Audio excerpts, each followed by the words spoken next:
todos aqui na congregação, na Beit. E Shabbat Shalom também para aqueles que podem nos ouvir via internet, que o Eterno os abençoe em nome de Yeshua. Nós estamos na Parashá Vayera e mostrou-se. É a quarta porção semanal desse ano de 5.785. Essa Parashá vai de Gênesis 18, 1 a 22, 24, ela é longa, né? E a Haftará é a 2 Reis 4, 1 a 37, que fala do profeta Eliseu. E a porção do Berit Hadashá é Mateus, que nós comentamos ontem, 6, 1 a 7, 29. Bom, essa Parashá, como eu disse, ela é grande. E há muitos assuntos profundos e interessantes nela para que possamos abordar. Inclusive, fala, ou praticamente só fala da vida de nosso pai Abraão e da nossa matriarca Sara. Mas nem sempre nós conseguimos tratar de todos os assuntos, porque o tempo também é curto, não é verdade? Porém, como a grande nação descendente de Abraão, quem é a grande nação descendente de Abraão? Pois é, ela está em guerra, eu resolvi falar da prova que Yud-Heh-Vav-Heh submeteu ao pai Abraão. Não que você não conheça, eu sei que você já conhece. Você pode dizer, de novo? É, de novo. Você já ouviu outras vezes. Porém, vamos lá. Depois de muitas coisas acontecerem a Abraão, a palavra diz assim lá em Gênesis 22, de 1 a 2. Sucedeu depois dessas coisas que Elohim provou a Abraão, dizendo-lhe, Abraão, e este respondeu, eis-me aqui. Prosseguiu Elohim, toma agora teu filho, o teu único filho, Isaque, a quem amas, vai à terra de Moriá e oferece-o ali em holocausto sobre um dos montes que hei te mostrar. Interessante, né, meu irmão? Ninguém tinha passado por isso na face da terra. E não sei se você sabe o que é sacrifício em holocausto, né? Sabe? Hein? Imagina Deus pedindo teu filho em holocausto. Hein? Tem que botar lenha, pegar o cutelo, degolar e botar fogo. É isso que Deus está pedindo a Abraão. Você, mãe, quem iria? No mínimo você ia dizer, não, estou ouvindo vozes. E pior, porque ele é um único filho, ele já tinha 100 anos. Não dava nem mais tempo, né? Mas a primeira coisa que quero chamar a atenção é que Deus prova o homem. E quem é homem aí, e quem segue a Yeshua, você pode ter certeza que Deus te prova. Uma hora ou outra, Deus vai provar a sua fé, a sua obediência. E não pensa que Deus vai falar assim para você, hoje eu vou prová-lo. É na vida que ele nos prova. E isso é uma característica, se você olhar a palavra de Deus, você vai ver que Deus provou muitos homens. O que eu queria tirar uma dúvida é que Deus não tenta o homem. Tem muita gente que confunde tentação com provação. Deus não tenta o homem, Deus prova o homem. Você pode ver lá em Tiago 1,13, ninguém sendo tentado diga, sou tentado por Deus, porque Deus não pode ser tentado pelo mal. E ele a ninguém tenta.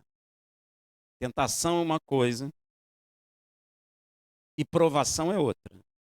Tentação é culpa sua, porque a sua concupiscência te engana e te leva à tentação. Amém?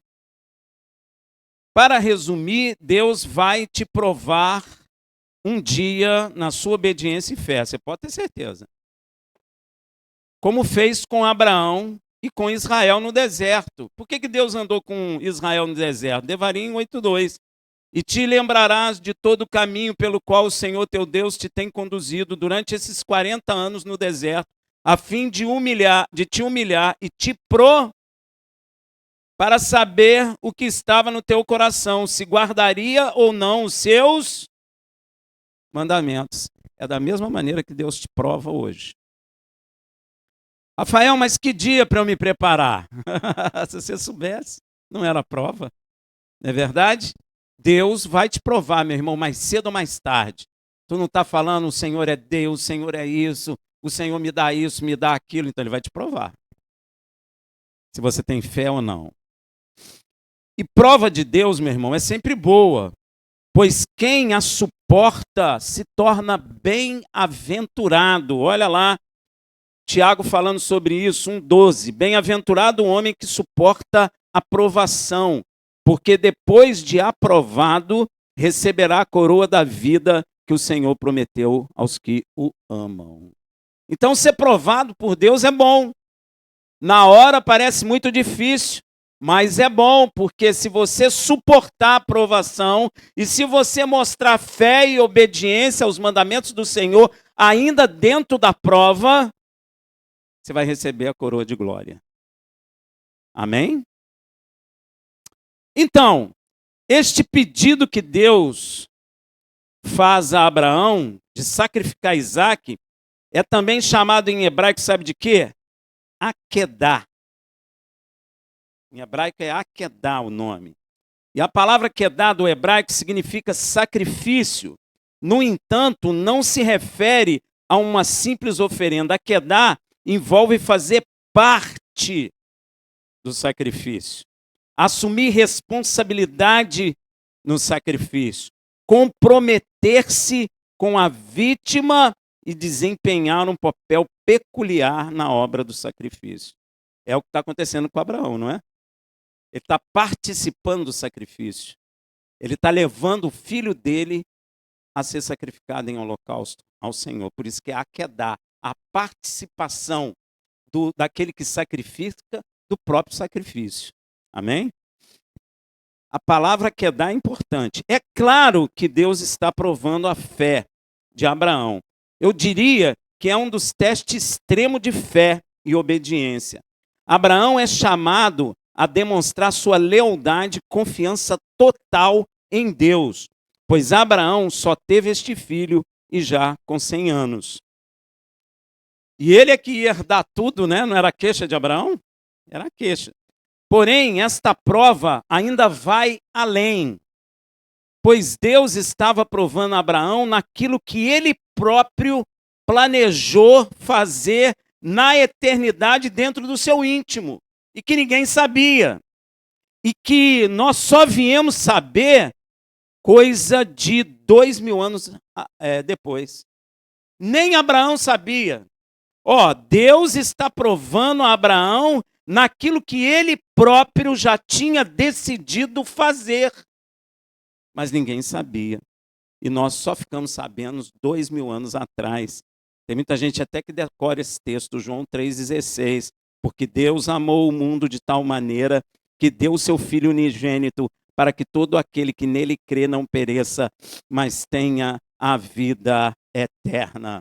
Quando Deus chama Abraão, Deus já tinha planejado no seu íntimo entregar o seu unigênito. Então ele pede a Abraão o que de Abraão? O unigênito dele. Se eu vou dar o meu unigênito, eu quero ver se Abraão também entrega o unigênito dele para mim. Olha que coisa. Deus decidiu entregar seu unigênito filho por amor à humanidade. Então podemos dizer que a prova seria: será que Abraão ama a mim como eu amo a humanidade? Essa é a prova de Abraão, que a gente não percebe. Porque a gente fica ligado no sacrifício. Mas a prova de Abraão é se ele amará a Deus de todo o seu coração, de toda a sua força e de todas as coisas. Acima de tudo, Deus está provando a fé e o amor de Abraão por ele. Olha que coisa. Essa foi a maior prova que Deus fez um homem passar. O Monte Moriá também não é à toa. Quando Abraão avista Moriá, olha o que ele faz. Gênesis 22, de 4 a 5. Ao terceiro dia, levantou Abraão os olhos e viu o lugar de longe. E disse Abraão a seus moços: e não lhes faça nada, porquanto agora sei. Não é isso não, perdão. Eu que passei a página aqui. Perdão. Disse aos moços: ficai-vos aqui com o jumento, e eu e o menino iremos até lá. Depois de adorarmos, voltaremos a vós. Só Abraão sabia que ia sacrificar o filho. Só Deus sabia que ia entregar o seu filho por amor à humanidade. Os dois tinham um segredinho. Ninguém que foi com Abraão sabia que Abraão ia sacrificar. E ninguém na humanidade, nem no céu, sabia que Deus ia entregar o seu filho por nós. Olha que coisa. E lá em Moriá, Abraão se torna parceiro de Deus na sua empreitada de salvar a humanidade. Gente, Deus estava procurando um parceiro para salvar a humanidade. Pois da mesma forma que Deus já havia decidido entregar por amor à humanidade seu unigênito, Abraão caminhou em direção a Deus no Monte Moriá para fazer a mesma coisa, entregar o seu unigênito por amor a Deus. Ele foi decidido, resoluto, sem medo. Ele caminhou subindo aquele monte para entregar o seu unigênito em holocausto a Deus por amor. Você acredita? Deus estava provando o amor de Abraão. Está vendo que o mandamento de Deus está sempre envolvido? Amará a Deus sobre todas as coisas. Será que Abraão me ama como eu amo a humanidade? E no futuro, o fruto dessa parceria, desta fusão, eu não encontrei nenhuma palavra, sabe qual é o fruto dessa fusão? É Yeshua. Sabe por quê? Yeshua é 100% filho de Deus. E é 100% filho de Abraão. Então foi uma fusão que foi feita em Moriá. Da vontade de Deus de entregar o seu unigênito por amor à humanidade e da vontade de Abraão de entregar o seu unigênito a Deus por amor. Gerou uma fusão. E essa fusão é Yeshua. 100% filho de Deus e 100% filho de Abraão. Descendente do rei Davi. Porque ele foi nascido de mulher. Ele é a semente de Abraão, filho de Abraão. Ou seja, Yeshua é filho de Deus e ao mesmo tempo filho de Abraão. Pois veja no presente o que faz Abraão em Gênesis 26. Mas eu não sei se você percebeu que na realidade para a salvação do homem precisava dessa fusão. Precisava dessa parceria para que você pudesse estar aqui falando que ama Yeshua. Senão tu não estaria. Agora você vê no presente o que estava acontecendo com Abraão lá em Gênesis 22, 6. Tomou, pois, Abraão o lenho do holocausto e o pôs sobre Isaque, seu filho. Tomou também na mão o fogo e o cutelo e foram caminhando juntos. Olha, isso é no presente, Abraão ali subindo. Olha no futuro que iria acontecer, João 19, 17. Tomaram, pois, a Yeshua, e ele carregando a sua própria cruz, ao madeiro aí, ó, saiu para o lugar chamado Caveira, que em hebraico se chama Gólgota. É a mesma coisa. Você percebeu? No presente, o que Abraão está fazendo? A mesma coisa que no futuro Deus fará. No caso, do ponto de vista de Abraão. Não no nosso ponto de vista, porque já aconteceu. Deu para você entender? Veja no presente o questionamento de Isaque a seu pai Abraão em Gênesis 22:7. Então disse Isaque a Abraão, seu pai: meu pai. Respondeu Abraão: eis-me aqui, meu filho. Perguntou-lhe Isaque: eis o fogo e a lenha, mas onde está o cordeiro para o holocausto? Imagina seu filho perguntando isso. Veja a resposta de Abraão naquele presente dia. Gênesis 28:8. Respondeu Abraão: Deus proverá para si o cordeiro para o holocausto, meu filho. E os dois iam caminhando junto. Abraão está profetizando que quem vai prover o cordeiro é o próprio Deus. É a parte de Deus nessa fusão, nesse pacto. Olha aí, ó. Assim como ele vai oferecer, Deus também vai oferecer o filho em sacrifício. Veja Deus respondendo por sua parte no pacto, pois ele é que proveria o cordeiro, como o pai Abraão respondeu a Isaque. Lá no futuro, em João 1:29, olha só, no dia seguinte, João viu Yeshua que vinha para ele e disse: eis o cordeiro de Deus que tira o pecado do mundo. Aí, ó. Deus está cumprindo aquilo que falou pela boca de Abraão.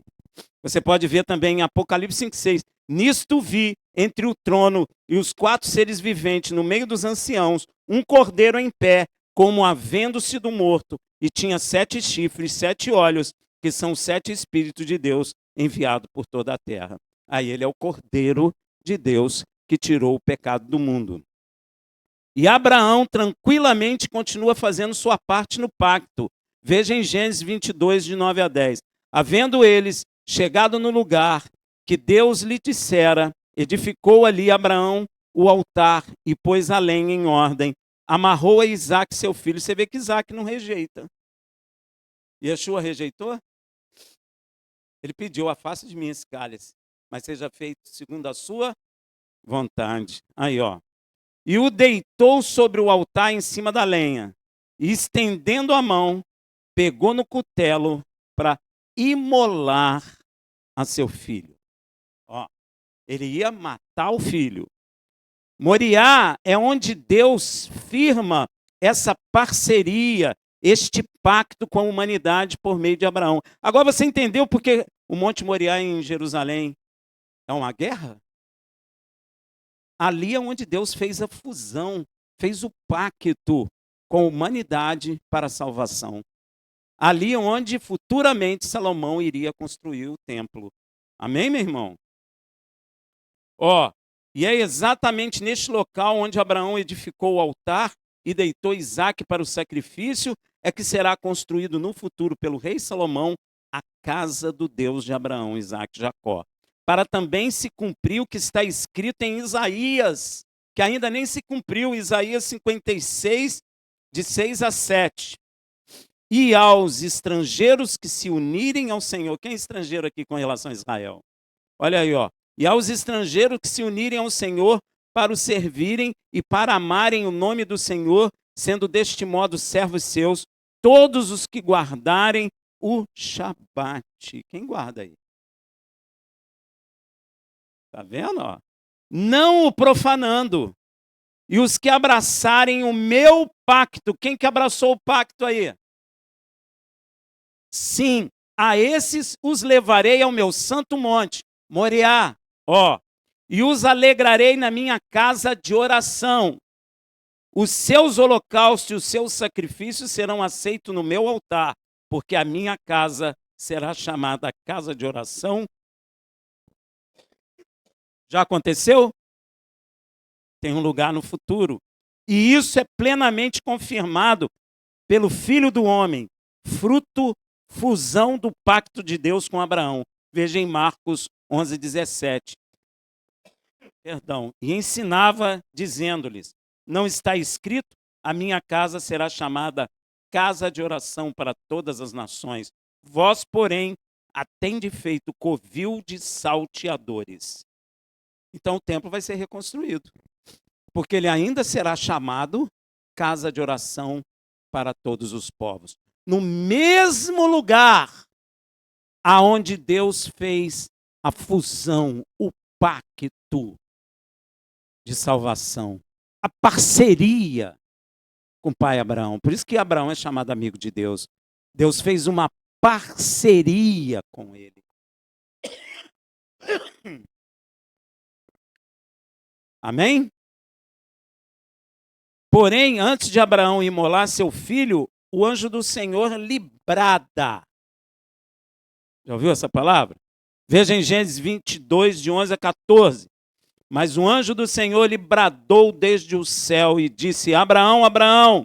Ele respondeu: eis-me aqui. Então disse o anjo: não estenda a mão sobre o menino e não lhe faças nada, porquanto agora sei, agora sei que temes a Deus.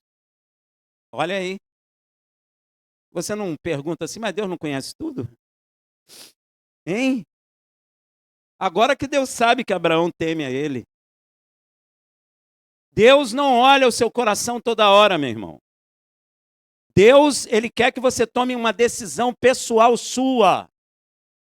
Ele quer que você compreenda que ele é Deus, que ele é soberano, mas de dentro de você mesmo. Ele não quer influenciar isso. Ele quer que seja por amor, meu irmão. É por isso que ele prova a gente. Visto que não me negaste teu filho, teu único filho, nisso levantou Abraão os olhos e olhou. E eis atrás de si um carneiro, embaraçado pelo chifre no mato. E foi Abraão, tomou o carneiro e o ofereceu em holocausto. Por que ele tinha que fazer isso? Porque o pacto é um pacto de sangue. Ele tinha que sacrificar. É um pacto eterno, é um pacto de sangue, é uma fusão entre Deus e os homens. Isso é um milagre. Abraão participou de um milagre, porque o ápice dessa fusão, nós seremos transformados à estatura de varão perfeito, que é Yeshua HaMashiach, o Filho de Deus com o Filho dos homens. Então nós seremos pequenas fusões. Teremos um corpo glorioso como o do Filho de Deus. E isso é tremendo. E você faz parte dessa obra maravilhosa? Você pode dizer assim, mas euzinho? Sim, vocêzinho. Nós nem éramos nascidos quando Deus estava planejando isso, nem nossos tataravô. Éramos? Não eram. E Deus já estava preparando essa maravilha. Isso é tremendo, gente. E em lugar de seu filho, pelo que chamou Abraão aquele lugar, o Eterno verá. Olha só. Não é proverá, é o eterno verá. No hebraico original está o verbo ver, não prover, é ver. No lugar o eterno verá, donde se diz até o dia de hoje, neste monte do eterno, ele aparecerá ao seu povo. E não é isso que acontece? Não era lá que Deus se manifestava, no Monte Moriá? Então lá Deus via seu povo. E de lá Deus verá novamente o seu povo. E o anjo do Senhor bradou uma segunda vez. São duas vezes. Gente, você sabe o que é bradar? É só um grito forte? É gritar, é um grito forte. É um clamor em alta voz, é um grito. Agora, bradar significa que você está gritando de maneira intensa e envolvido com emoção. Não é simplesmente gritei, não é simplesmente bradei. A minha emoção está envolvida nesse brado. E isso é importante. Sabe por quê? E foram duas vezes. Ou seja, presta atenção, os céus se emocionaram com essa prova, com essa provação de Abraão. Houve alegria, brado, júbilo, cantaram. Deus se alegrou. Você já imaginou Deus se alegrando? Hein? Deus se alegrou, por isso o anjo bradou. Quando Deus se alegra, os céus bradam de alegria. Deus se alegrou com a prova e aprovação do pai Abraão. Por isso o anjo bradou 2 vezes. Os céus se emocionaram. Engraçado, na terra ninguém ligou, só Abraão. Mas no céu foi um abalo tremendo. No céu foi um brado, um cânticos. Gente, imagina, miríade de milhares de seres cantando e glorificando, porque Abraão na terra passou na prova. Deus se alegrou no trono. Porque se ele não passasse, nós não estaríamos aqui. Se ele não fosse aprovado, nós não estaríamos aqui hoje. Deu para entender, gente? Como é importante isso? Veja em Gênesis 22, 15 a 16. Então o anjo do Senhor bradou a Abraão pela 2ª vez desde o céu. Imagina, meu irmão. E disse: por mim mesmo jurei, diz o Senhor, porquanto fizeste isso e não me negaste teu filho, o teu unigênito. Olha só, a mesma coisa que Deus ia fazer pela humanidade, que já tinha planejado, que ninguém sabia, Abraão foi provado naquilo e foi aprovado. Ouvi alegria. E era para você orar em língua mesmo e ficar alegre. Porque por causa deste ato, desta prova, desta aprovação, você está sentado aqui hoje. Yud-Heh-Vav-Heh se alegrou tanto com a aprovação de Abraão, que fez um juramento por si mesmo. Ele nem prometeu, ele jurou. E como não tem ninguém maior que ele, então ele jurou por quê? Por ele mesmo. Ele tem poder para cumprir. Hebreus 6, de 13 a 14.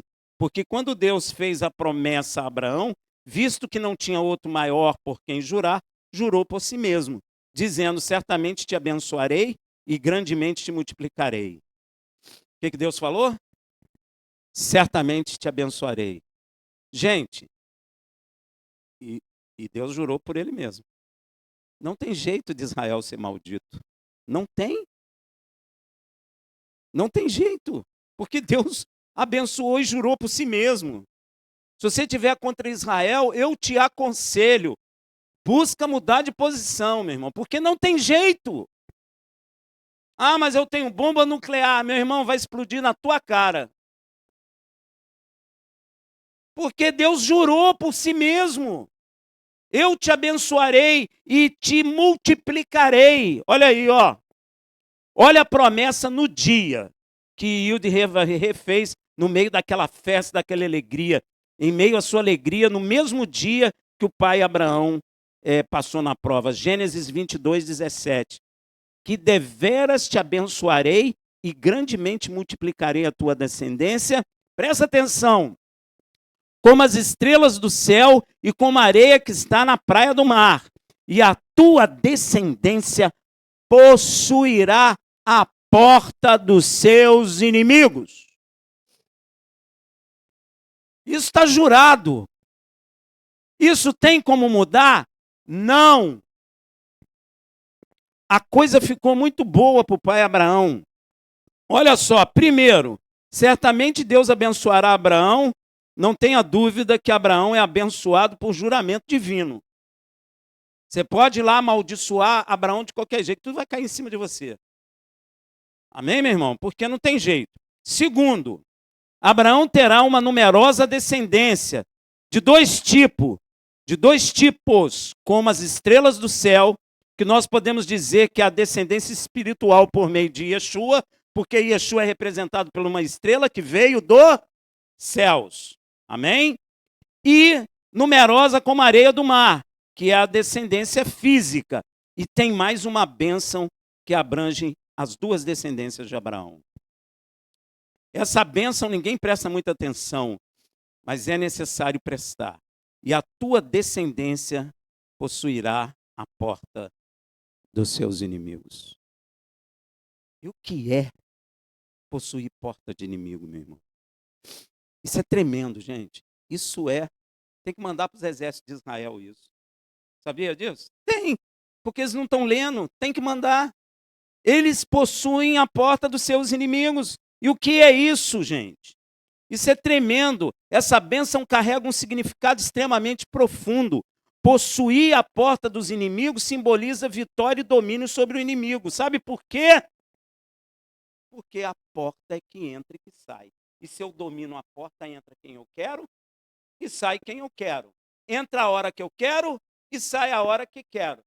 E se eu quiser fechar, eu fecho. Se eu quiser abrir, eu abro. Então quem manda sou eu.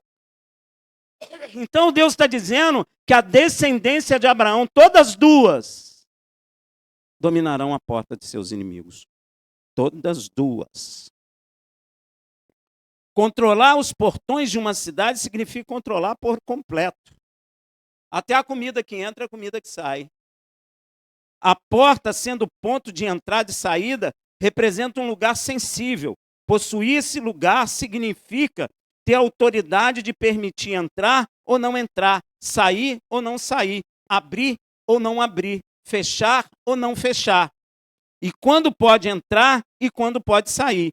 Além do aspecto físico e militar, essa promessa também inclui a ideia de que os descendentes de Abraão exercerão autoridade espiritual sobre os demônios. É a única descendência que tem autoridade sobre demônios. É ou não é? Mais ninguém. Porque possuir a porta dos seus inimigos é para a descendência de Abraão, tanto como as estrelas do céu, como a areia do mar. Tanto a espiritual quanto a física. Deu para entender? Essa bênção se alinha com a missão da igreja a nível espiritual e Israel a nível de guerra física. Veja a igreja de Yeshua possuindo a porta dos seus inimigos. Quer ver? Lucas 10, 17 a 20. Primeira vez. Voltaram depois os 70 com alegria, dizendo: Senhor, em teu nome, até os demônios nos submetem. Os demônios têm que submeter a nós, porque nós dominamos a porta dos nossos inimigos. Eles têm que se submeter a nós. Não importa o tamanho, não importa a quantidade, todos têm que se submeter a nós em nome de Yeshua, porque essa herança também é nossa. Ó, respondeu ele, mas não fica feliz não. Eu via Satanás como raio cair do céu. Ó. Satanás nunca tinha visto isso. Mas agora Satanás vê isso. Nós dominamos os seus demônios, inclusive ele próprio. Ele não pode fazer nada se nós dissemos que ele não pode. Em nome de Yeshua, então ele não pode. Eis que vos dei autoridade para pisar serpentes e escorpiões e sobre todo o poder do inimigo. Yeshua está dizendo, eu estou lhe dando a porta para dominar o inimigo. E tem um monte de igreja que não entende isso, as pessoas não compreendem isso. Mas nós possuímos a porta dos nossos inimigos. E no nosso meio, o inimigo não age. Não pode agir. Porque Yeshua nos deu autoridade. Nos deu a porta. Porque ele é que deu início à descendência espiritual de Abraão. E sobre todo o poder do inimigo, em nada vos fará dano algum. Eu fico escutando aí nas igrejas, vai ter retaliação. Vai ter se você andar fora do caminho do Senhor. Aí tem mesmo. Mas se você andar segundo a vontade de Deus, não. Mas não tem mesmo. Contudo, Yeshua fala uma coisa, não vos alegrei, porque vos submetem os espíritos. Alegrai-vos antes, por estarem os vossos nomes escritos nos céus. E veja Israel em sua guerra física, possuindo a porta de seus inimigos. Você viu como que Israel tem derrotado o inimigo, gente? Quem pensava, nem o serviço secreto americano, que explodiria aqueles negócios na mão do inimigo de Israel? Não tem um líder deles vivo. Todos foram mortos. E se levantar outro, vai morrer também. O que é isso? Possuir a porta. E você quer ver o que saiu no jornal essa semana aí, ó? Israel tem realizado ataque significativo contra o Hamas e o Hezbollah. Recentemente, as Forças Armadas israelenses bombardearam alvos do Hezbollah no Líbano, incluindo a capital Beirute. Além disso, o Hamas expressou disposição para um cessar-fogo. Agora ele quer. Aí, ó. Possui ou não possui a porta dos seus inimigos? Pedindo ao presidente dos Estados Unidos, Donald Trump, já foram lá, pediu Trump para o Trump falar para Israel parar. Olha que bonitinho. É ou não é? Possui ou não possui a porta dos inimigos? Hein? E é bem possível que o Trump vai pedir, ele não vai parar. Eu acho que também não pede não, mas eles estão pedindo ao Trump. Cadê a destruição de Israel? Cadê eles? Por que eles estão pedindo arrego? Porque Israel está destruindo eles. Porque isso é uma bênção de Deus. Ninguém vai destruir Israel. Israel possui a porta dos seus inimigos. O que vai acontecer é que todas as nações vão contra Israel, mas aí Yeshua volta. Aí é a volta de Yeshua. Aí Yeshua vem para matar um monte de gente. Amém? Você está vendo como a bênção que Deus deu por juramento ao pai Abraão se cumpre hoje? E você é descendência de Abraão, espiritual, por meio de Yeshua, e você também possui a porta dos seus inimigos. E às vezes você fica sendo abatido pelo inimigo porque quer, porque não entende.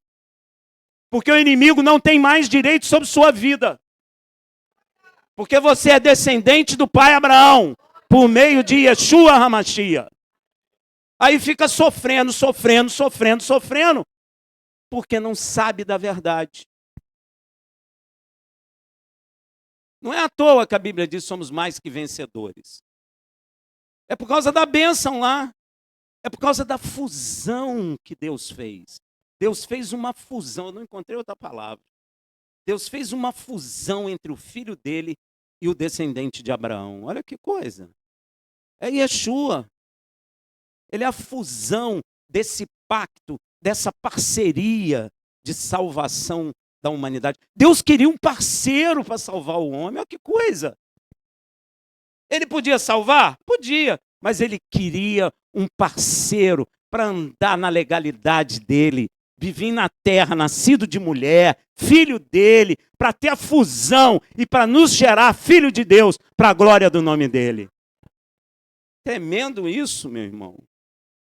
Isso é lindo. Agora o inimigo está pedindo socorro, todo valente. Cadê a valentia? Aonde está? Perdeu. Está pedindo socorro. Isso prova que sempre Israel possuirá a porta de seus inimigos. Porém, seja espiritualmente ou fisicamente, os descendentes de Abraão possuirão a porta de seus inimigos.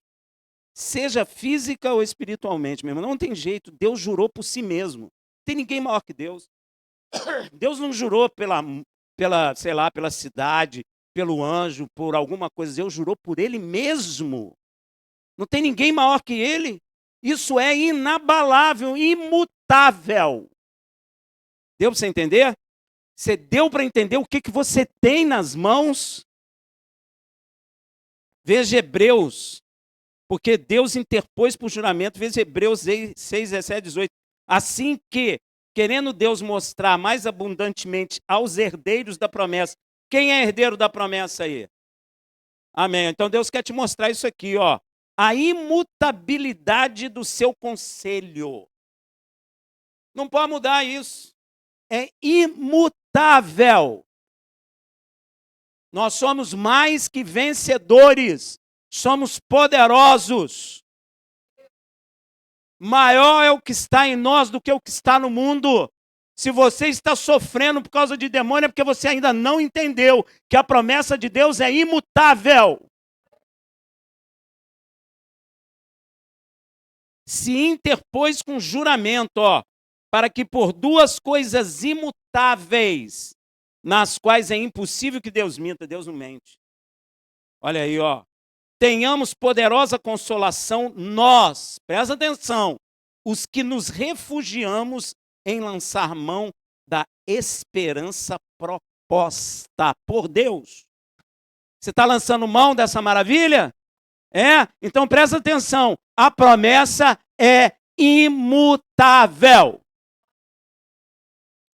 Logo, se você entendeu, eu posso terminar dizendo, tanto para Israel, que está em guerra física, como para a igreja, que está em guerra espiritual, o que está escrito em Romanos de 37 a 39.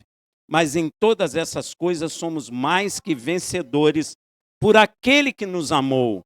Porque estou certo de que nem a morte, nem a vida, nem anjos, nem principados, nem coisa presente, nem futura, nem potestade, nem altura, nem a profundidade, nem qualquer outra criatura nos poderá separar do amor de Deus que está em Yeshua HaMashiach, nosso Adon.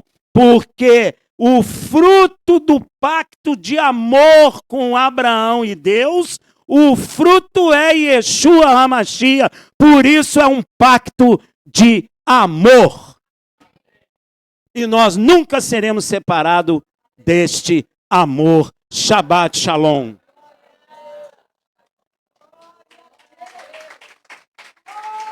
Deus é tremendo. Ele é tremendo.